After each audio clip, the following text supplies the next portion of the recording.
Hello students, this is KK Bhatt here. Dear students, today I am going to teach you a history. You have read this chapter here in the class, but now today I am here with revisional chapter. The topic of your revisional chapter is key changes over 1,000 years. Dear students, you know well that history just tells us to know about the past. There are many things who help us to understand the cultures and other thing of the past. You can, if you can go Delhi, Agra, or other any ancient city, where if you can see old houses that is made on medieval history. At that time, you can see there are many things has been written over the wall, on the walls. You can also see there are many sculptures is also seen in the particular building. Through that we understand about our past. Today we can see here that if there is a lot of ancient things, the archaeology department just came there and started to search the history of the past. How can we know the history? The sources which are around us that help us to understand the history. In this sequence, now see here, key change over 1,000 years. Historians use different type of source to learn about the past, depending on the period of their study and the nature of their investigation. Source as a coins. अगर आप coins की बात करते हैं, तो coins भी हमें spiritual जो चीज़ें होती हैं, उस जमाने की जो रहन है, जो इम्पोर्टेंट चीज़ें हैं, कॉइन्स के जो फिगर होते हैं उसके द्वारा हम अंडरस्टैंड कर सकते हैं. Inscription, there are many script, जो लेख लिखे जाते हैं, पुराने पत्थरों पर लिखे गए हैं, जो अरबी भाषा में लिखे गए हैं, तो उसके माध्यम से भी हमको हिस्ट्री समझने का मौका मिलता है. Painting is also very important thing. We can just if you get a chance to go Khajuraho, there you can see a different type of architect, different type of this, painting, so that you can understand the religious motto as well as the mental status of the societies in the about the past. Architectures remain and textual records serve as a link to the past. Medieval Indian history has left behind a rich legacy of archaeological and literary sources will help us reconstruct the history of the period. And these are the main objects so that we can understand the history about the past. Now we are going to read more about archaeological sources. Archaeological sources क्या क्या होते हैं? Archaeology is the study of history. You know well that. Through the material remain of human life, archaeology sources may include monuments, painting, sculptures, inscription, and coin. These are the main things by which things the archaeological department जो होता है that will be going to search out the living structure of the people on those days, their religious condition, they are loving of music and so on meanings. Now see here, the first is monument and building. In this particular heading we understand, we try to learn how is monuments and building helpful. See here, historical monuments and buildings such as places, temple, fort, mosque, tomb, clock tower, etc.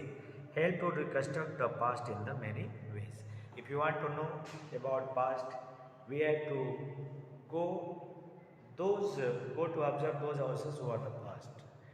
अगर आप जाते हैं तो देखते हैं वहाँ तरह तरह की डिज़ाइनें बनी रहती हैं, कुछ इंस्क्रिप्शन लिखे रहते हैं, कुछ स्क्रिप्ट लिखी रहती हैं, और जो उन समय के राजाओं के बारे में या वहाँ के लोगों के बारे में उनको इन्फॉर्मेशन देती है।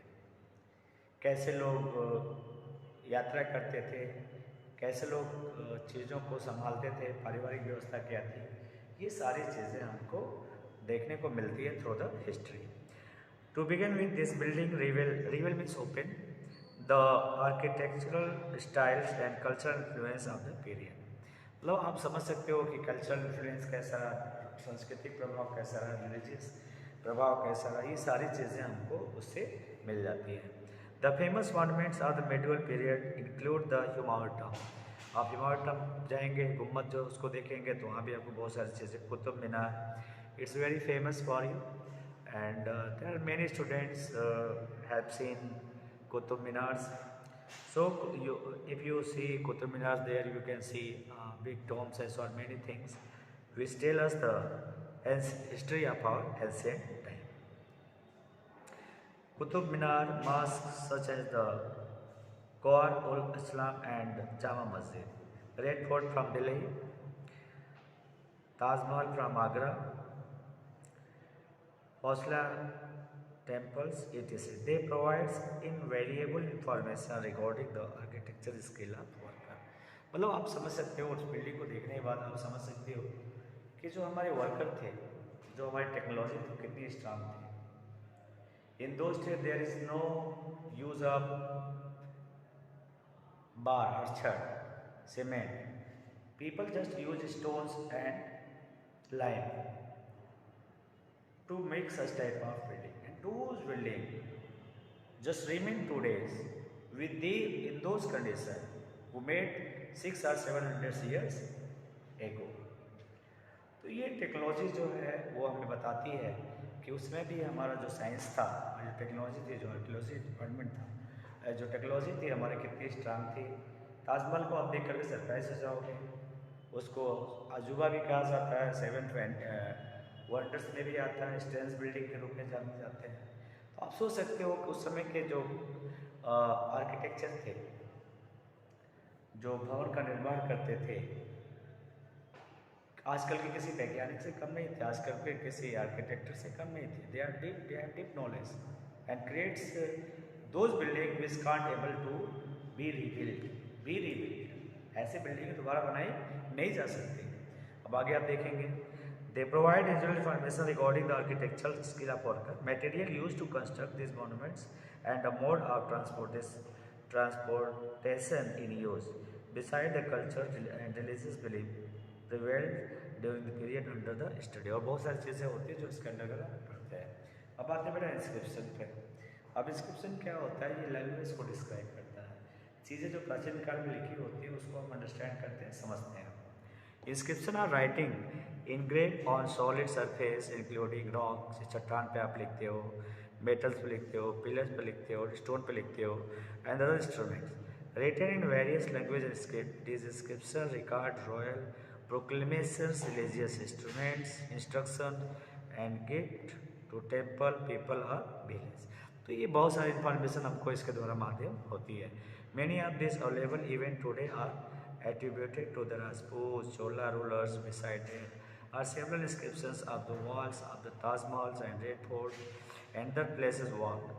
All these inscriptions usually tell us about the social and economic condition of the people. ये जो स्क्रिप्ट आप देखते हैं, इंस्क्रिप्शन जो देखते हैं, स्क्रिप्ट जो देखते हैं, ये सब हमें हमारे पास्ट के सोशल इकोनॉमिक कंडीशन को बताता है, रिलीजियस बिलीफ को बताता है। इस तरह से हम समझ सकते हैं हिस्ट्री को अच्छी तरह से। इसके बाद coin is also play very important role. जो सिक्के होते हैं वो भी बहुत इंपॉर्टेंट रोल प्ले करते हैं, क्योंकि आप जानते हैं पहले गोल्ड के सिक्के बनते थे, फिर तांबे के सिक्के बनते थे, फिर कांच के। इस तरह से टाइम टू टाइम जो चेंजेस होते हैं वो हमारे सामने आते हैं। आप सोचो जब सोने के सिक्के बनते थे तो अगर आदमी के पास आज एक सोने का सिक्का हो तो अपने आप को नहीं समझेगा, और उस समय लोग सैकड़ों सोने के सिक्के मोहरे रखते थे। यानी आप समझ सकते हो कितना वेल्दी, कितनी प्रॉस्परस कल्चर हमारा था, कितनी प्रॉस्परस हमारी संस्कृति थी। Coins give us invaluable information about the polity and economic of the period, यानी कॉइन्स से हमको समय के इकोनॉमिक के बारे में पता चलती है। The writing on the coins generally convey the names, date of issue, title and portrait of kings and occasionally even their dynastic event. अब देखोगे सिक्कों बहुत सारी चीज़ें होती हैं, जो डेट होता है, ईयर्स होते हैं, उनके जो राजा उनकी फ़ोटो होती है, उसके द्वारा हम उस डायनेस्टी को समझने की कोशिश कर सकते हैं। कॉइन्स तो light and religion, economic conditions, trade etc. The compositions of the metals and alloy used in the coins tell us about the scientific advancement attained during the corresponding period. Moreover, the distant places where the coins are excavated give an idea even the extent of the empire. The Sultanate of Delhi, the Mughal emperors, and Chola and other regional ruler issued many coins. तो ऐसे जो शासक थे जिन्होंने coins का निर्माण किया, जो कॉइन्स को बताया। अब हम आते हैं how to understand the history through painting and sculpture. Painting के द्वारा कैसे हम समझते हैं उसको। Painting and sculpture also give important information about medieval history, ये भी हमें बताते हैं मिडिवल हिस्ट्री के बारे में। The painting reflect themes of religious, forest life, court scenes, mythological stories, lifestyle of peoples and food। मतलब यू कैन से पेंटिंग के माध्यम से बहुत सारी चीज़ें रिफ्लेक्ट करते हैं, बताते हैं कि उस समय आदमी कैसे रहता था, क्या खाता था, उसके खाने का तरीका क्या था, उनका लिविंग स्टेटस कैसा था, कैसे वो हैप्पीली यूनाइट होकर के रहते थे। बहुत सारी विसंगतियाँ जो थी उसको भी हमें जानकारी मिलती है। Different style of miniatures painting also involve period during the period. The bronze sculptures of the Nataraja, ये नटराज डांसिंग शिव, जिसमें शिव भगवान को डांसते हुए दिखाया गया है, ये representing of the sculpture during the period, उस पीरियड के बारे में बताता है। The sculptures were made of bronze, wood और stones and depicted figure of gods, goddess, queen and king, यानी जो बनते थे पेंटिंग जो बनते थे स्कल्पचर, ठीक है, उसमें लकड़ी के बनते थे, स्टोन के बनते थे, तो उसमें हमें देवी देवताओं के पिक्चर मिलते थे, राजाओं की पिक्चर, रानियों के पिक्चर, इस तरह से हमें उस समय के राजाओं के बारे में, उस समय के देवी देवताओं के बारे में हमको जानकारी मिलती है। अब लिटरेसी और लिटरेरी सोर्सेज में देखो क्या है, बायोग्राफी है, ऑटोबायोग्राफी क्या है, क्रॉनिकल है, तो ये सब हमारे लिटरेरी सोर्सेज होते हैं। Much of our understanding of the medieval period of Indian history comes from a plethora of written sources. These include both religious and non-religious sources, all in the form of biography and autobiography. You know what is important? Biography and autobiography. Biography means if you write a story about someone, आप किसी के बारे में कुछ लिखते हैं, वो आदमी खुद न लिख करके कोई और व्यक्ति लिखता है, तो बायोग्राफी कहलाती है। ऑटोबायोग्राफी जो व्यक्ति खुद अपना लिखता है, जैसे मान लो अगर कोई व्यक्ति अपने बारे में डिस्क्रिप्शन देता है तो वो कहलाता है ऑटोबायोग्राफी। मतलब जो लेखनी हमको मिलती है लोगों की ऑटोबायोग्राफी या बायोग्राफी मिलती है, उसमें बहुत सारी चीज़ें हैं जो हमारे सामने निकल के आती हैं कि कैसे लोग उस समय के लोग कैसे हुआ करते थे या वो क्या चीज़ें लिखते थे। तो लिटरेरी भी बहुत सारे उनके बारे में हमको बहुत सारी जानकारी मिलती है। At time called names in Persian and historical account by pilgrims, traders and royal ambassadors. The literary source usually categorized into indigenous and foreign writing convert subject to the religious, economic, politics, culture, etc. A variety of languages such as Persian, Sanskrit, Arabic, Urdu and many other languages, regional language were used to produce the writing. This literary devices are in different languages. Some are in Greek, some are in German, some are in Sanskrit, some are Persian, some are Urdu, Arabic, and so on. Many. It is interesting to note that paper was still not in the use in the Indian subcontinent during the early medieval period. आपको जान करके आश्चर्य होगा कि उस समय जो medieval काल था पेपर यूज नहीं होते थे. People do not use paper. Palm leaves, bark of birds, trees and animal skin were used as a material for writing. तो उस समय लोग क्या यूज़ करते थे आप समझ सकते हो. palm leaves. दूसरा क्या है जो पेड़ होते हैं उसके, जो उसको चीर करके चिकना बना करके उस पर लिखते थे। एनिमल स्किन को ड्राई करके लिखते थे। Were use as material for writing. It was only in the late medieval period that paper become the main writing material. Literary sources और medieval history can divided into following categories. अब उस categories के बारे में we are reading tomorrow, ठीक है, हम कल आपके बारे में चर्चा करेंगे। Thanks to watch my video. I hope you will like, share in your group too, and subscribe also. Thanks again to watch my